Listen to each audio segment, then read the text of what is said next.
এই এত গরমে যদি ঠান্ডা ঠান্ডা আম পান্না কেউ দেয় খেতে বেশ ভালোই লাগে।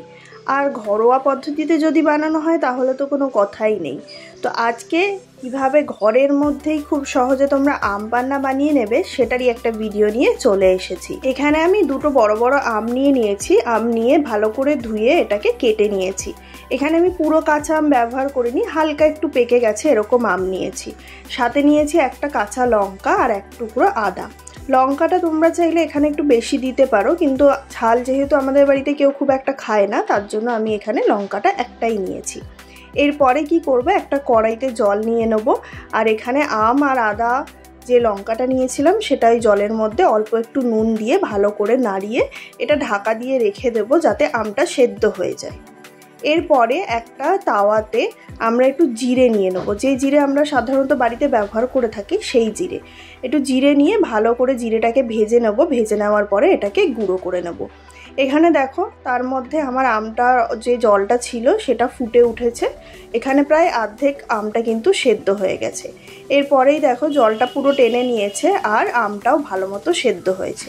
এক্ষেত্রে বলে রাখি, তোমরা যদি কড়াইয়ে না করতে চাও আরও সহজ পদ্ধতি, প্রেশার কুকারে দুটো সিটি দিয়ে দেবে, তাহলেই কিন্তু আমটা ভালো মতো সেদ্ধ হয়ে যাবে।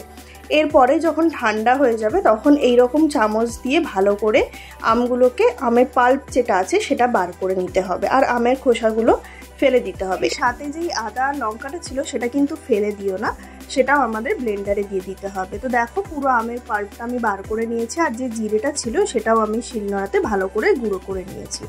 এরপর একটা ব্লেন্ডার নিয়ে নিয়েছি, এর মধ্যে আমের যে পাল্পটা ছিল বার করে রেখেছিলাম সেটা এর মধ্যে পুরো দিয়ে দেবো। আর এর মধ্যে মাত্র দুটো ইনগ্রিডিয়েন্টস আমি অ্যাড করব। এবার কিছুটা বলে রাখি, আমের উপর ডিপেন্ড করে এর মধ্যে কতটা নুন আর চিনি দেবো। আম যদি খুব বেশি টক হয় সেক্ষেত্রে চিনির পরিমাণটা বুঝে দিতে হবে। তো এক্ষেত্রে তোমরা নুন আর চিনিটা স্বাদ অনুযায়ী অবশ্যই দিও। আর যে জিরে গুঁড়োটা আমরা করে রেখেছিলাম সেই জিরে গুঁড়োটাও দিয়ে দেবো।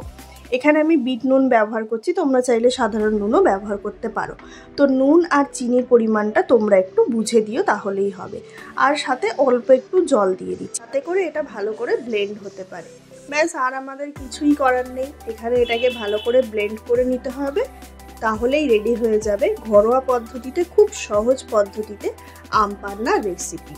এরপরে আর কিছুই না, এটাকে একটা খুব সুন্দর গ্লাসে বা তোমরা যেই গ্লাসে খেতে চাও সেটার মধ্যে কয়েকটা বরফ কুচি দিতে হবে। বরফ কুচি দিয়ে যেটা আমরা ব্লেন্ড করে রেখেছি সেই ব্লেন্ডের মিক্সচারটা দিয়ে উপর থেকে হালকা একটু ঠান্ডা জল দেবে। এক্ষেত্রে তোমরা যে আম পান্না আছে সেটার ঘনত্বটা যতটা রাখতে চাও সেই অনুযায়ী আম পান্না জলের পরিমাণটা মিক্স করে নিও, তাহলেই রেডি হয়ে যাবে আমাদের আম পান্না। আর উপর থেকে একটু টেস্ট ইনহ্যান্স করার জন্য জিরে গুঁড়ো তোমরা দিতে পারো। রেডি হয়ে যাবে আমাদের আম পান্নার রেসিপি।